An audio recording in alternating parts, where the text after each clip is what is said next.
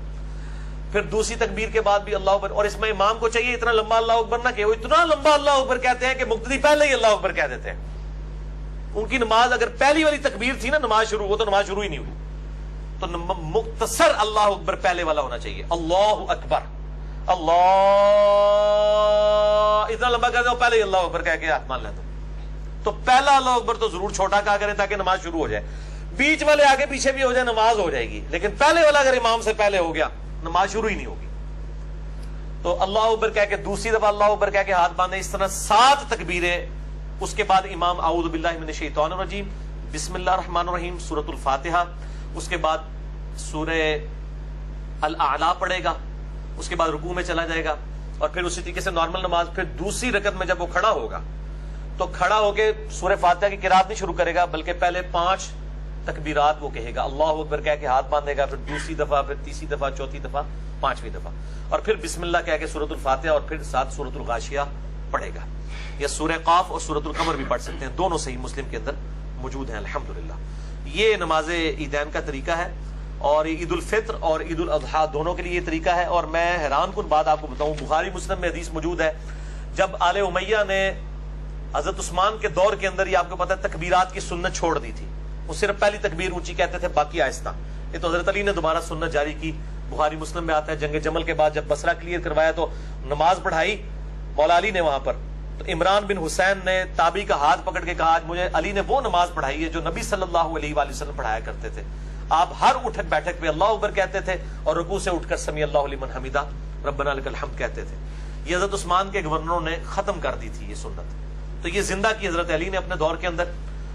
اور پھر آل امیہ ضد میں جب یہ کام کرتے تھے, بخاری مسلم میں آتے ہیں, حضرت ابو ہریرہ پھر کہتے تھے, اللہ کی قسم آل امیہ کے لوگوں کو, میں تم سے زیادہ نبی صلی اللہ علیہ وآلہ وسلم کی نماز سے واقف ہوں. میں نے وفات تک آپ کے ساتھ نمازیں پڑھی ہیں. آپ صلی اللہ علیہ وسلم اپنی وفات تک نماز کا آغاز اللہ اکبر سے کرتے ہیں, رکوع میں جاتے ہوئے اللہ اکبر کہتے ہیں, رکوع سے اٹھ کر سمی اللہ لمن حمیدہ, ہر اٹھک بیٹھک پہ اللہ اکبر کہتے تھے, سوائے رکوع سے اٹھتے وقت وہ سمی اللہ لمن حمیدہ. اور اس میں الفاظ ہیں, وہ اپنی وفات تک اس طرح نماز پڑھتے تھے. یہی حضرت ابو ہریرہ جو وفات تک حضور کو نماز پڑھتے ہوئے دیکھتے رہے, ان سے صحیح سند کے ساتھ, اور سند بھی گولڈن چین ہے. الموطا امام مالک کے اندر حدیث کی پہلی کتاب روئرز پہ گولڈن چین ہے. حضرت ابو ہریرہ کے پیچھے امام نافع نے پڑھی ہے. نافع عبداللہ بن عمر کا شاگرد ہے اور امام ہے, اور نافع سے امام مالک نے بیان کیا. سند کی ضرورت ہی نہیں پرکھنے کی, کوئی صحیح ضعیف والا چکر ہی نہیں ہے. امام مالک کہتے ہیں کہ میں نے نافع سے سنا, اور نافع کہتا ہے کہ میں نے ابو ہریرہ کے پیچھے عید کی نماز پڑھی, تو انہوں نے پہلی رکعت میں قرات سے پہلے 7 تکبیرات کہیں, اور دوسری رکعت میں قرات سے پہلے 5 تکبیرات. گولڈن چین الموطا امام مالک میں. امام ابو ہریرہ, یہ امام حنیفہ یا امام شافعی, امام احمد بن حنبل, امام شافعی یا امام مالک, اور امام بخاری, امام مسلم نہیں, امام ابو ہریرہ. اور آج بھی ان دونوں استاد شاگردوں کی قبریں جو ہیں وہ ساتھ ساتھ ہیں. بقیہ غرقد میں امام نافع کی جو قبر ہے نا, اس کے بالکل پیچھے جو ہے امام مالک کی قبر ہے. دونوں قبریں ساتھ ساتھ ہیں, استاد شاگرد. اور امام مالک کے استاد ہیں امام نافع. امام نافع اور امام مالک کی قبریں جو ہیں وہ ساتھ ساتھ ہیں بالکل بقیہ غرقد میں. اور امام نافع شاگرد ہیں عبداللہ ابن عمر کے, اور وہ کہہ رہے ہیں کہ میں نے حضرت ابو ہریرہ کے پیچھے نماز پڑھی ہے عید کی. الموطا امام مالک میں عید کی نماز کا چیپٹر کھول لیں اور دیکھ لیں کہ یہ 12 تکبیرات ہیں. پوری دنیا کے اندر 12 تکبیرات ہیں سوائے حنفیوں کے. تو میں کہتا ہوں چلو یہ 6 بھی ہیں, ان کے ساتھ پڑھیں تو آپ 6 کے ساتھ بھی شکر کریں. انہوں نے رفع دین تو کسی بہانے کیتا ہے یار, ضد چھڈی اپنی, تھوڑا انہوں نے بھی رحم کھاؤ تو پڑھ لیا کریں, کیونکہ سنت ہی ہے, ظاہر ہے یہ فرائض نہیں ہے. بیسک سٹرکچر جو ہے نماز کی وہی ہے. 12ویں حدیث وہ حدیث ہے جو میں کہہ رہا تھا خاص صورتحال کہ جمعہ اور عید ایک دن آ جائے. سنن ابی داؤد میں 1070, صحیح ابن خزیمہ میں بھی موجود ہے, المستدرک الحاکم میں بھی ہے. امام حاکم اور امام ذہبی دونوں نے تصحیح کی ہے کہ زید ابن ارقم کہتے ہیں کہ نبی صلی اللہ علیہ وآلہ وسلم کے زمانے میں ایک دفعہ عید اور جمعہ ایک ہی دن آ گئے, تو آپ صلی اللہ علیہ وسلم نے عید پڑھانے کے بعد جمعے کی رخصت دے دی اور فرمایا جس کی مرضی پڑھ لے, جس کی مرضی نہ پڑھے. یہ جمعے سے مراد جمعے کا خطبہ ہے اور جمعے کی نماز ہے, اس کے بدلے زور پڑھنی ہوگی. اجماع ہے, وہ نمازیں 5 پوری کرنی ہے, یعنی کہ زور بھی فارغ ہوگی. عید کی وجہ سے جمعے کا خطبہ اور جمعے کی نماز ختم ہوئی ہے. 5 نماز جو فرض ہیں وہ اپنی جگہ رہیں گی, تو اس کے بدلے ظہر پڑھنی ہوگی. اس وقت گاؤں میں چونکہ جمعے نہیں ہوتے تھے نا, تو لوگ جمعہ پڑھنے کے لیے یہاں آتے تھے, تو پھر رخصت دے دی کہ ٹھیک ہے یار گھر جاؤ, آپ کوئی ٹینشن لینے کی ضرورت نہیں ہے کہ اب آپ اتنی دور سے آئے ہو تو آپ 2 تقریریں ایک دن کے اندر سنو. اچھا, اور یہاں پہ یہ جو کہتے ہیں جی بھاری ہو جاتی ہے حکومت کے لیے, کوئی بھاری نہیں ہوتی ہے, یہ بالکل غلط بات ہے. 13ویں حدیث عید کی دعا سے ریلیٹڈ ہے کہ مبارکباد کے طور پر عید والے دن کیا کہنا چاہیے. اس حوالے سے السنن الکبریٰ امام بیہقی کی کتاب میں جلد 3 صفحہ 319 پر 6088 نمبر حدیث ہے. خالد بن معدان تابعی رحمہ اللہ تعالی کا بیان ہے کہ میں نے عید کے دن واصلہ رضی اللہ تعالیٰ عنہ صحابی سے جب ملا تو میں نے ان کو کہا تقبل اللہ منا و منکا, اللہ تعالی ہماری بھی عبادات کو قبول کرے, روزوں کو, یہ ساری چیزوں کو, اور تمہاری بھی قبول کرے. تقبل اللہ, اللہ تعالی قبول کرے, منا ہماری طرف سے, و منکا اور تمہاری طرف سے بھی. تو حضرت واصلہ نے جواب میں کہا کہ ہاں میں بھی نبی صلی اللہ علیہ وسلم سے عید کے دن جب ملا تھا تو میں نے بھی آپ صلی اللہ علیہ وسلم کو یہی بات کہی تھی تقبل اللہ منا و منکا, تو آپ نے بھی مجھ سے یہی بات کی تقبل اللہ منا و منکا. لیکن یہ روایت جو ہے یہ کمزور ہے, ضعیف راوی ہے اس کے اندر, محمد بن ابراہیم شامی. ابن حجر اسقلانی نے صحیح بخاری کی جو شرح لکھی ہے فتح الباری, اس میں صحیح بخاری میں انٹرنیشنل نمبر کے مطابق جو 952 نمبر حدیث آتی ہے, جو آج کے لیکچر میں آخری حدیث ہوگی 17ویں, اس کے کانٹیکسٹ میں لکھا ہے کہ یہ روایت ضعیف ہے سنن کبریٰ البیہقی کی. لیکن ساتھ ہی انہوں نے اور اسناد کے ساتھ احادیث نقل کی کہ اس پہ اتفاق ہے کہ صحابہ کرام انہی الفاظ کے ساتھ مبارکباد دیا کرتے تھے. ضرور نہیں ہوتا کہ ایک روایت ضعیف ہے تو دوسری کتابوں میں صحیح روایت بھی ہے, تو انہوں نے نقل کر دی کہ صحابہ کرام میں رواج تھا کہ وہ کیسے مبارک دیتے تھے, تقبل اللہ منا و منکا. یہ ذرا ریپیٹ کریں آپ کو یاد بھی ہو جائے, تقبل اللہ منا و منکا, اللہ تعالیٰ قبول کر لے ہماری طرف سے بھی. اور چھوٹی عید پہ بھی بڑی عید کے اوپر بھی آپ عبادات کے اعتبار سے, قربانی کے اعتبار سے یہ آپ مبارکباد دیں گے. باقی جو گلے ملنا ہے, عیدی, یہ ساری کی ساری چیزیں ٹریڈیشنل ہیں, ان کے اوپر کوئی بدعت کا فتویٰ نہیں لگتا, اسلام نے کوئی ان کے اوپر ممانعت نہیں کی ہے. ضرور ملیں گلے, یہ وہ چیزیں نہیں ہیں جن کے اوپر بدعت کے فتوے یا عید مبارک کہنے کے یا جمعہ مبارک کہنے کے اوپر فتوے. میں انشاءاللہ نہ مولوی نہیں کلاس آؤں گا جڑی چھوٹی چھوٹی چیزوں کو بدعت کہتے ہیں, میں پھر دساں گا انہوں نے خود کتنی بدعتیں شروع کی تھی ہیں, تو وہ ادھر کہیں گے نہیں یہ تو انتظامی معاملات ہیں. یہ بدعت اس لیے ہوتی, بدعت ہوتی ہے من احدث فی امرنا ھذا. میں نے بدعت پہ 5 گھنٹے گفتگو کی ہے, مسئلہ 75A اور 75B, جس میں نے کسی کا لحاظ نہیں کیا, نہ حنفیوں کا نہ سلفی اہل حدیث کا, اللہ کے فضل سے. تو یہ ہے تقبل اللہ منا و منکا. عید مبارک بھی کہیں, بالکل کہیں, لیکن یہ سنت الفاظ بھی آپ ضرور کہیں. اسی کانٹیکسٹ میں بڑی مشہور تکبیرات ہیں عیدین کی, مشہور ہے, اجماع ہے اہل سنت اہل تشیع کا, اللہ اکبر لا الہ الا اللہ واللہ اکبر اللہ اکبر وللہ الحمد. یہ جو ہے نا اللہ اکبر اللہ اکبر اللہ اکبر 3 دفعہ, یا اللہ اکبر کبیرہ والحمدللہ کثیرہ, وہ ساری روایتیں ضعیف ہیں. شیخ زبیر علی ضعیف صاحب نے خود فتاوی علمیہ میں لکھا ہے کہ ساری جعلی روایتیں.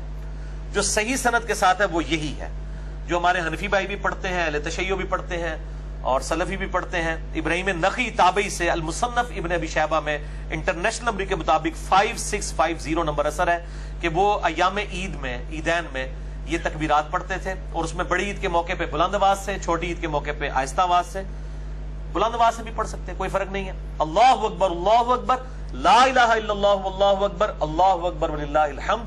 اللہ کی تکبیر بھی ہے اور اللہ کی تحمید اور حمد بھی ہے, اور قرآن میں اس کا حکم بھی ہے. سورۃ البقرہ 185, وَلِتُكْمِلُوا الْعِدَّةَ وَلِتُكَبِّرُوا اللَّهَ عَلَى مَا هَدَاكُمْ وَلَعَلَّكُمْ تَشْكُرُونَ. تاکہ جب تم روزوں کی گنتی مکمل کرو تو تم اللہ کی تکبیر بلند کرو اس بات پر کہ اس نے تمہیں ہدایت دی, اور اس کا تم شکر بھی ادا کرو. تو اس میں تکبیر بھی ہے اور شکر بھی ہے. اللہ اکبر لا الہ الا اللہ واللہ اکبر اللہ اکبر وللہ الحمد. حمد بھی آ گئی, تکبیرات بھی آ گئی. 14ویں حدیث بھی بخاری اور مسلم دونوں میں ہے، مشکات میں 1431 ام عطیہ کا بیان ہے کہ ہمیں حکم دیا جاتا تھا، رضی اللہ تعالیٰ عنہ کہتی ہیں کہ عیدین کے دن حائضہ اور پردہ نشین عورتوں کو گھر سے نکالیں، بے پردہ کر کے نہیں، پردے میں ہی، تاکہ وہ مسلمانوں کے ساتھ نماز اور دعا میں شریک ہوں، لیکن حائضہ نماز کے وقت الگ رہے، یعنی مخصوص ایام جس کے پیریڈز مینسز چل رہے ہیں۔ کسی خاتون نے عرض کیا کہ اگر میں چادر نہ پاؤں تو آپ صلی اللہ علیہ وآلہ وسلم نے فرمایا اپنی ساتھ والی کی چادر میں لپٹ کے تم عیدگاہ میں آ جاؤ، یعنی شو آف اسٹرینتھ ہے مسلمانوں کی۔ جن عورتوں نے نماز نہیں بھی پڑھنی وہ بھی عیدگاہ، یہ عیدگاہ کے لیے حکم ہے، مسجدوں کے لیے نہیں۔ آج کل تو زیادہ تر مسجدوں میں ہو رہا ہے، وہاں پہ وہ عورتیں نہیں پھر اس طرح کی جائیں گی، صرف نماز پڑھنے والی جائیں۔ عیدگاہ میں چونکہ وہ پروٹوکول مسجد والا نہیں ہے، مسجد میں تو کوئی بھی جنبی یا حیض والی عورت داخل نہیں ہو سکتی نا، عیدگاہ میں داخل ہو سکتی ہے، تو وہ ساتھ والی عورت کی چادر میں لپٹ کے آ جائے۔ یہ شو آف اسٹرینتھ ہے، جیسے جمعے کی نماز ہے، شو آف اسٹرینتھ ہے، یہ ویکلی گیدرنگ ہے، عید اینول گیدرنگ ہے، اور حج انٹرنیشنل گیدرنگ ہے مسلمانوں کی، اور یہ ہر شہر میں ایک ہی ویسا گیدرنگ ہونی چاہیے۔ ابھی تک میرے علم میں صرف ایران ایسا شہر ہے، ایران ایسا ملک ہے جس کے شہروں کے اندر ایک شہر میں ایک ہی عید اور جمعے کی نماز ہوتی ہے۔ تہران کے اندر 15 سے 20 لاکھ بندہ ایک جگہ پہ جمعہ پڑھتا ہے، اور اس کا جو خطبہ ہے وہ پریزیڈنٹ آف ایران دیتا ہے۔ یہ خطبے مولویوں کا کام نہیں، مولویوں کا کام صرف نمازیں پڑھانا ہے، اور وہ بھی اگر حکمران نہ ہو، ورنہ حکمران حضرت عمر خود ہی پڑھاتے تھے، حضرت ابو بکر، عمر، عثمان و علی خود ہی پڑھایا کرتے تھے نمازیں، تقریر بھی خود کرتے تھے۔ آج بھی پرائم منسٹر آف پاکستان کا کام ہے کہ وہ شاہ فیصل مسجد میں اسلام آباد میں نماز پڑھائے۔ چلے نماز نہیں پڑھا سکتا، اس کے بعد لائسنس نہیں ہے داڑھی والا، ہمارے نزدیک تو صحیح مسلم میں داڑھی تو شرط ہی نہیں ہے جماعت کی، وہ تو 4 شرائط کچھ اور ہیں۔ بہرحال چلے نماز والا مسئلہ ہے، تقریر تو خود کرے جو پریزیڈنٹ یا پرائم منسٹر خود کرے، پرائم منسٹر ہے، ہیڈ آف دی اسٹیٹ تو پرائم منسٹر ہے، اس کو کرنی چاہیے تقریر۔ اسی طرح شہروں میں بھی جو ہے وہ جو ایم این اے ہے ان کا کام ہے تقریریں کریں، تو یہ شو آف اسٹرینتھ ہے مسلمانوں کی۔ ایران کے اندر بہرحال ایک شہر کے اندر ایک ہی جمعہ ہوتا ہے، اور لاکھوں لوگ وہاں پہ پھر پڑھتے ہیں ایک ہی امام کے پیچھے۔ پھر آپ دیکھیں یہ جو جمعے اور عید کی جو نمازیں کے خطبے ہیں نا، یہ وضو غسل استنجے کے طریقے بتانے کے لیے نہیں ہے، یہ مسلمانوں کی پولیٹیکل گیدرنگ ہے کہ مسلمانوں نے لائے عمل کیا تیار کرنا ہے اس وقت، جو ان کے ساتھ معاملات چل رہے ہیں غیر مسلموں کے یا مسلمانوں کے انٹرنل ایشوز ہیں، تو وہ پریزیڈنٹ کا کام ہی ہے، پرائم منسٹر کا کام ہی ہے کہ وہاں پہ خطبہ دے۔ اچھا 15ویں حدیث، تھرڈ لاسٹ، صحیح بخاری اور مسلم دونوں میں ہے، یہ بھی مشکات میں 2049 کہ نبی صلی اللہ علیہ وسلم نے عید الفطر اور عید الاضحیٰ کے 2 ایام میں روزہ رکھنے سے منع فرمایا۔ یکم شوال کو بھی روزہ نہیں رکھ سکتے، 10 ذوالحجہ کو بھی روزہ نہیں رکھ سکتے، اور یہ اس لیے کہ یہ خوشی کے دن ہیں۔ اسی کانٹیکسٹ میں سیکنڈ لاسٹ حدیث ہے صحیح مسلم سے، 16ویں حدیث مشکات میں 2050 کہ نبی صلی اللہ علیہ وسلم نے ایام تشریق یعنی 11، 12 اور 13 ذوالحجہ، ایک تو 10 ذوالحجہ ہے، اس کے بعد مزید 3 دن، یہ 4 دن ٹوٹل بن گئے، فرمایا یہ کھانے پینے اور اللہ کا ذکر کرنے کے دن ہے، اور وہ ذکر ہم ظاہر ہے وہی کرتے ہیں، اللہ اکبر لا الہ الا اللہ واللہ اکبر وللہ الحمد۔ تو کل 5 دن ہے پورے سال میں جن میں روزہ رکھنا حرام ہے۔ نمبر 1 یکم شوال عید الفطر کا دن، اور 4 کنزیکٹیو دن ہیں، 10 ذوالحجہ، 11 ذوالحجہ، 12 اور 13 ذوالحجہ، وہ 4 جو دن ہیں، ایک 10 ذوالحجہ اور 3 ایام تشریق۔ ان چاروں کو بھی ایام تشریق کے حوالے سے خیر مطلب انڈائریکٹلی کہا جاتا ہے، ویسے یہ 3 ہی بنتے ہیں ایام تشریق، 11، 12 اور 13، لیکن قربانی کے جو ہے وہ 3 ہی دن ہیں، وہ 10، 11، 12 ہیں، وہ یوم النحر ہے، 10 ذوالحجہ، 11، 12، وہ گولڈن چین، میں نے بتایا گولڈن چین اس سے بڑی کیا ہوگی۔ روئرز پہ پہلے حدیث کی کتاب سب سے پہلی الموطا امام مالک ہے، اس میں گولڈن چین سے امام مالک کہتے ہیں میں نے نافع سے سنا، امام نافع، اور نافع کہتے ہیں میں نے عبداللہ بن عمر سے، کہ قربانی عید کے بعد 2 دن تک درست ہے، یعنی 10 ذوالحجہ، 11 اور 12، عید کے جو ہے وہ 2 ہی دن ہے، 10 ذوالحجہ اور یکم شوال۔ یہ بڑی عید جو 3 دن کہا جاتی ہے وہ 3 دن قربانی کے ہیں، ورنہ تو عید بھی 3 دن پڑی جاتی، عید کا پہلے ہی دیہڑا ہوتا پائی 10 ذوالحجہ، 11، 12 یوم النحر ہے، وہ 3، 10، 11، 12، تو اس میں آپ جو ہے وہ کھانے پینے کے یہ 4 دن ہے، 10، 11، 12 اور 13، 3 دن وہ بن گئے، 11، 12، 13 یہ یام تشریق، اور 10 ذوالحجہ جو ہے وہ عید الاضحیٰ، اور 5واں یکم شوال عید الفطر۔ یہ 5 دن آپ روزہ نہیں رکھ سکتے، یہ کھانے پینے کے دن ہیں خوشی کے۔